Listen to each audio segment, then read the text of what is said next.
Good morning, good afternoon, good evening, Jar of Marble dwellers and Jar of Marble curious. My name is Linda and this is Jar of Marbles. It's great to have you here.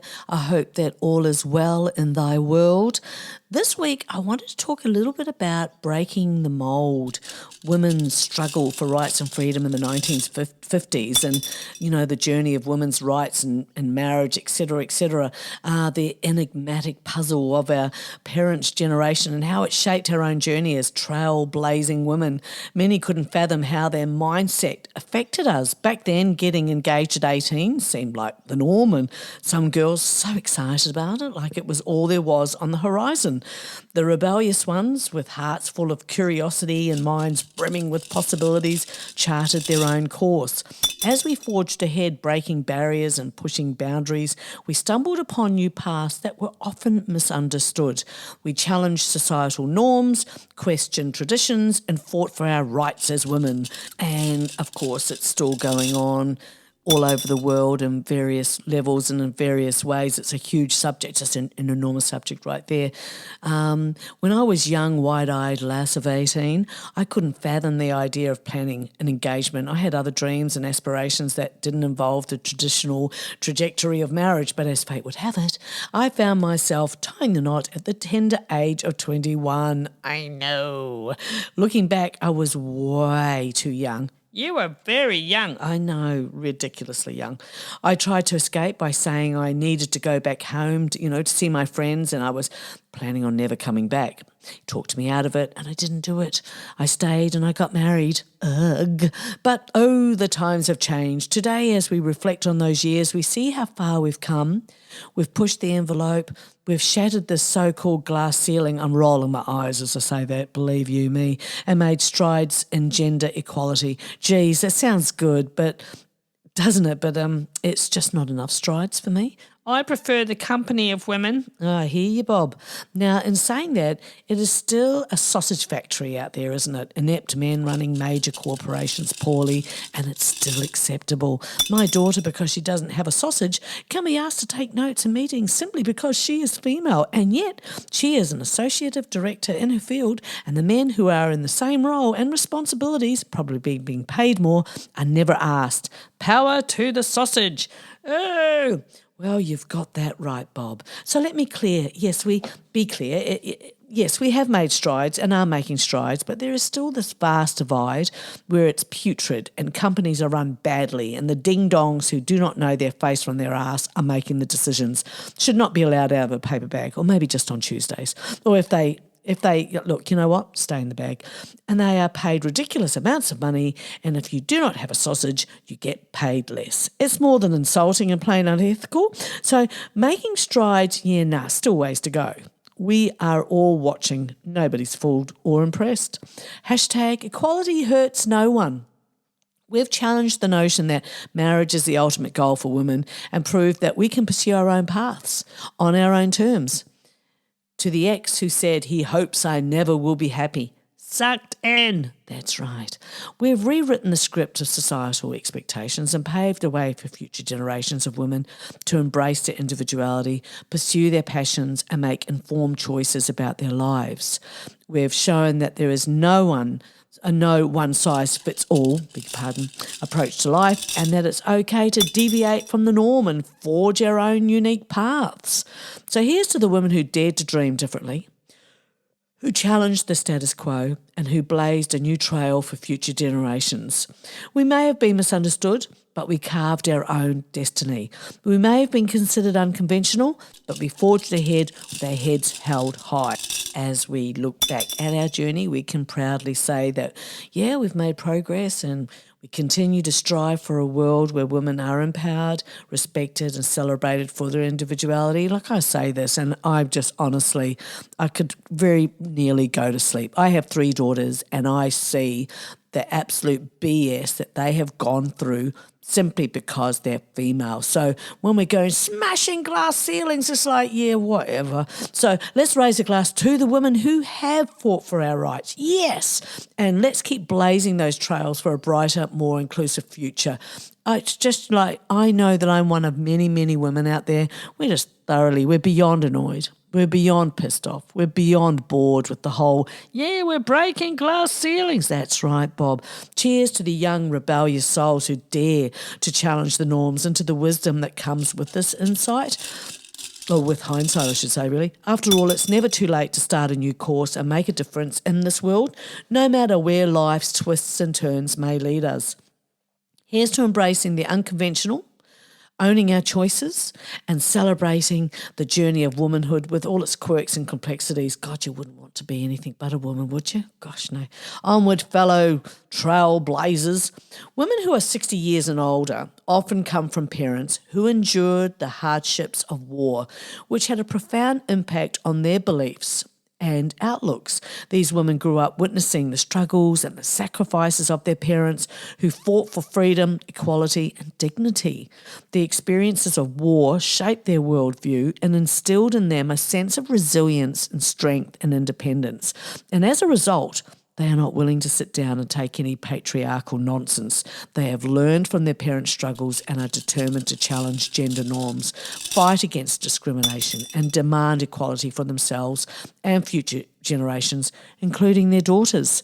The legacy of war has shaped the beliefs and outlooks of women aged 60 and older because of their parents' experiences, because of my parents' experiences. My mother, who was born in 1937, World War II started 2 years later in 1939 until September 1945, witnessed her parents struggle in Scotland and the real fears of being blown up, being underground when the siren screamed out, letting all know they had to take cover.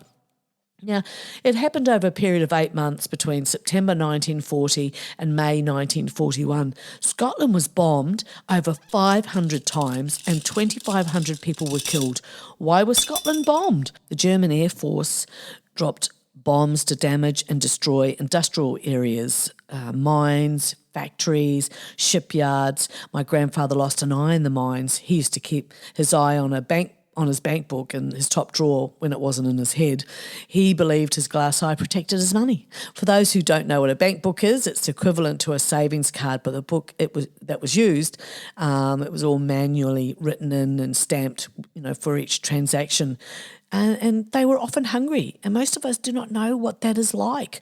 Oranges and other staples were rare to come by, and hardship was everywhere.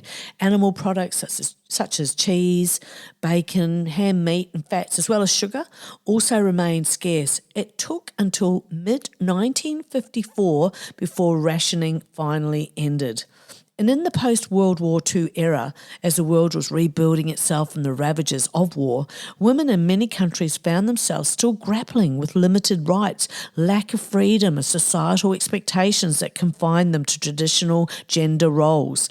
The 1950s, often romanticised as a time of domestic bliss and family values, had a darker side for women who dared to challenge the status quo.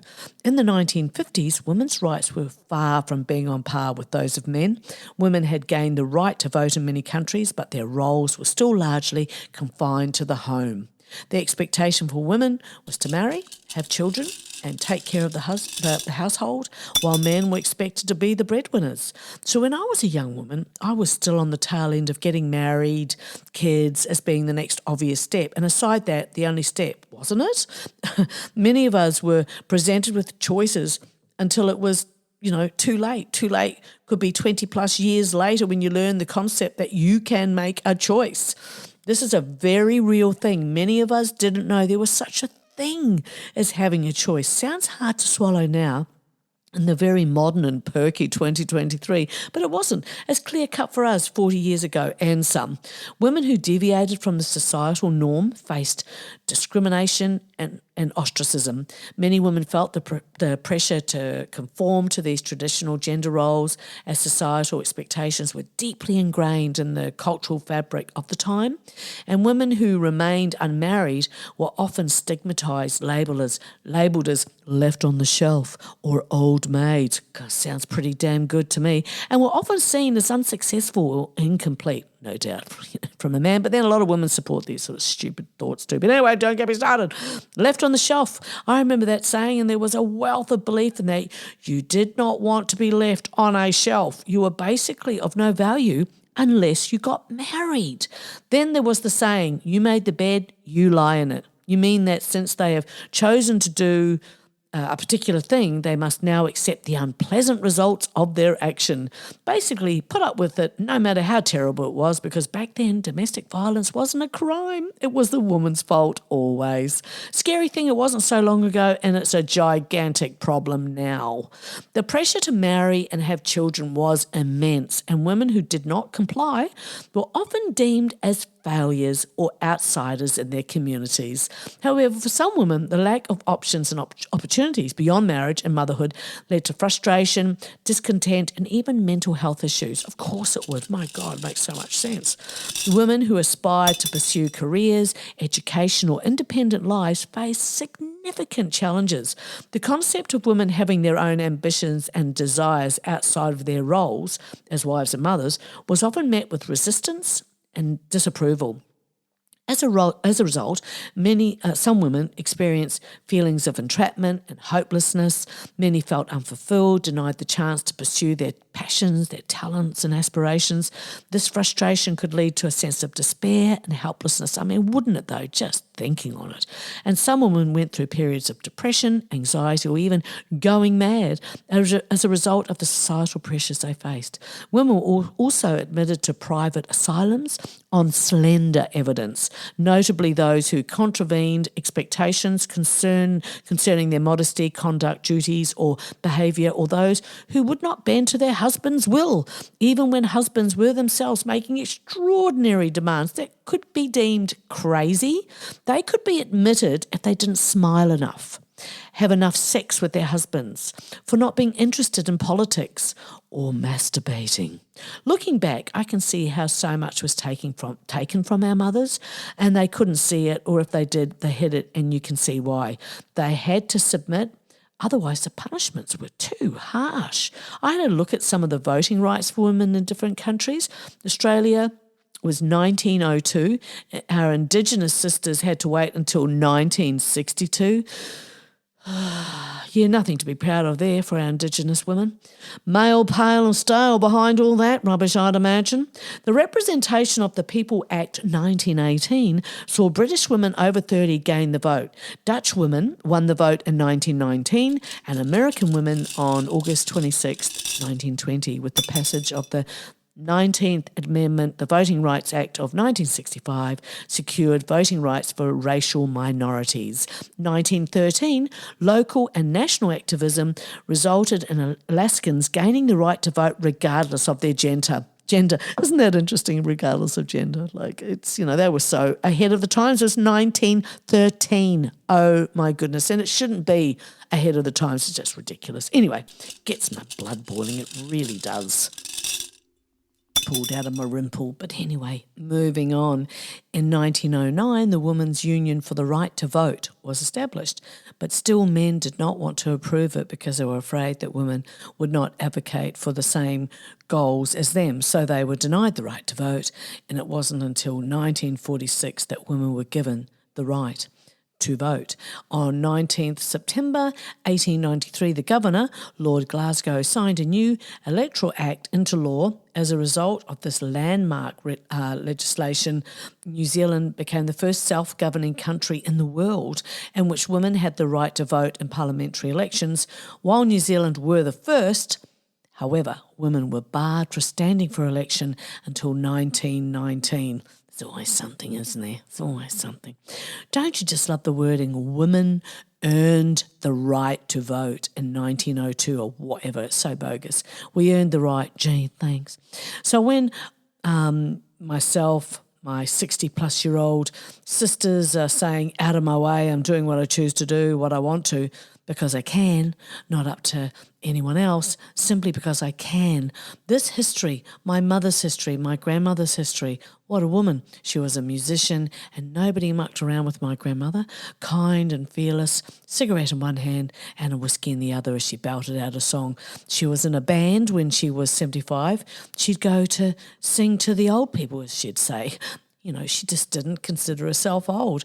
If she saw something or someone she fancied, she'd say, he could put his shoes under my bed any day, and she could put his shoes under my bed any day, and I was like, oh my God, but she was brilliant. Yep, that was my grandmother, who went on to slay them in the aisles for another 20 years. Singing for the old people, as she said. She was one of the special people who knew she was alive and cut through people's bullshit, and she loved me, for which I'm, eternally grateful. She pierced my ears with a block of ice and a darning needle. Still hear the gristle crunching whenever I think about that, but that's one of her legacies to me. Every time I touch my earlobe, I think of her. I think of her a lot. As a woman in my 60s, I can see her clearly now and often feel her around me as a light flickers in a room, and I quickly ask, is that you, Gran? Despite these challenges of yesteryear and today for so many of us, many women found ways to push back against the status quo and fight for their rights and freedom. Activists and trailblazers emerged, advocating for gender equality, trans rights, gay rights, reproductive rights, and the right to work outside the home. Women organised protests, joined movements, and demanded change. While progress was slow, these courageous women laid the groundwork for the feminist movement that would gain momentum in the coming decades. One of the key turning points in the fight for women's rights in the 1950s was the publication of Betty Friedan's groundbreaking book, The Feminine Mystique, in 1963. The book challenged the idea that women could find fulfillment only through marriage and motherhood, and exposed the deep-seated dissatisfaction and unhappiness experienced by many women who felt trapped in their domestic roles. The Feminine Mystique sparked a conversation about gender roles and expectations, and inspired many women to question the status quo and demand more for themselves.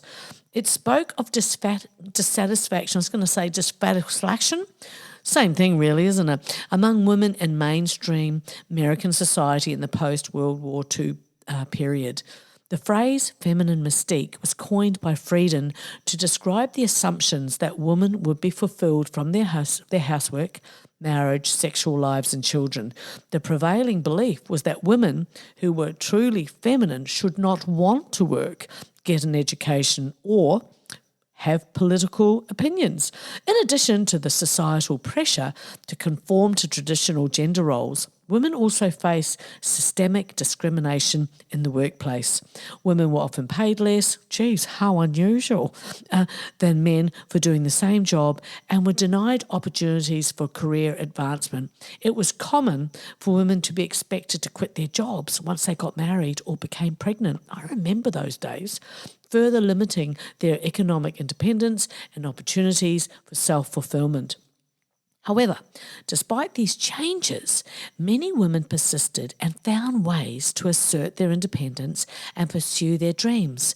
Some women went on to defy societal expectations and pursue careers, education and hobbies. They broke free from the narrow confines of traditional gender roles and found fulfillment outside of marriage and motherhood. Oh, it makes me feel guilty for being a male. Don't, Bob. Spread the word and help us. Don't let men say and do stupid things in front of you. Oh, okay. Unleashing inner power, women finding strength through self-discovery in a world where women continue to shatter glass ceilings. You know how I feel about those glass ceilings. And redefine societal norms. There is an underlying current of strength that flows within them. Women are known for their resilience, tenacity and unwavering determination. In fact, I feel like one of these are coming on. Oh, thank you. I'm saying thank you for all you fabulous women out there, been and gone. But what happens when they tap into their inner power through self-discovery? The results are nothing short of extraordinary. In today's fast-paced world where external expectations and societal pressures often dictate our lives, it's crucial for women to take the time to find themselves. This process involves digging deep within and uncovering their true passions, desires, and purpose. It's about embracing their uniqueness and being unapologetic about who they are. I recall many times being judged because I was weird, probably just enjoying myself a little bit too much, but you cannot be liked by everybody, and so be it. Some people actually think their opinions matter. I know. And the truth is, if you're pleasing everybody, something is very, very wrong. I know that I got right up people's noses, and I know this to be true because now and then I would end up being friends with someone who confessed to me that they didn't believe that I was this nice or I was really funny or whatever they thought. They thought I was fake. My youngest daughter gets that a lot, or used to get that a lot when she was growing up. And over time, people realised that she was every bit as quirky, wholesome and gorgeous and unique as she appears to be. And as you get older, you only want to walk with folk who love you for who you are. And that's also on your not so great days and all days. Those people are rare, so hold on to them. Many women have embarked on this journey of self-discovery and found their inner strength, and the impact it has on their lives is truly awe-inspiring.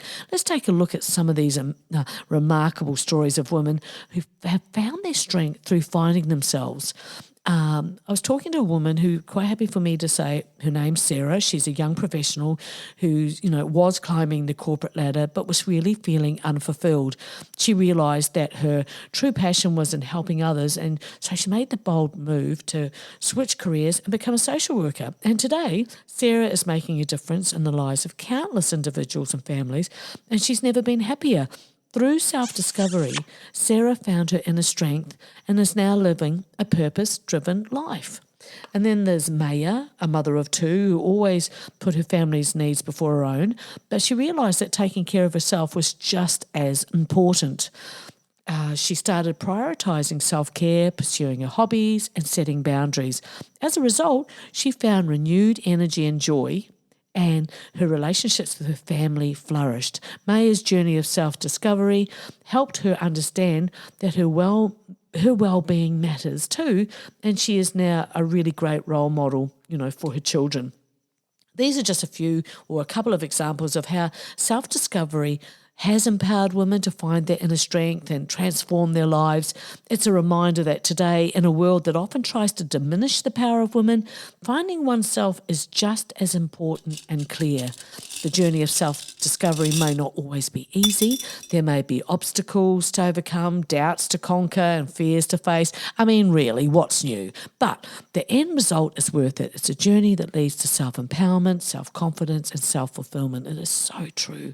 It's a journey that helps women realise their inherent strength and unleashes their full potential.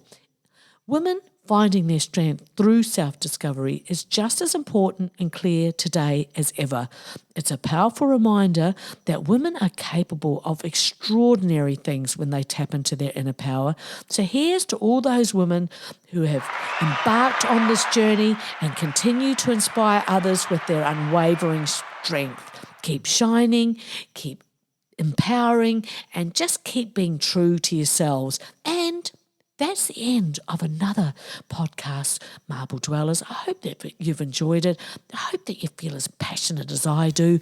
And I hope to see you next time. Say good day to the family for me and pat the hermit. And I'll see you later. Okay, bye.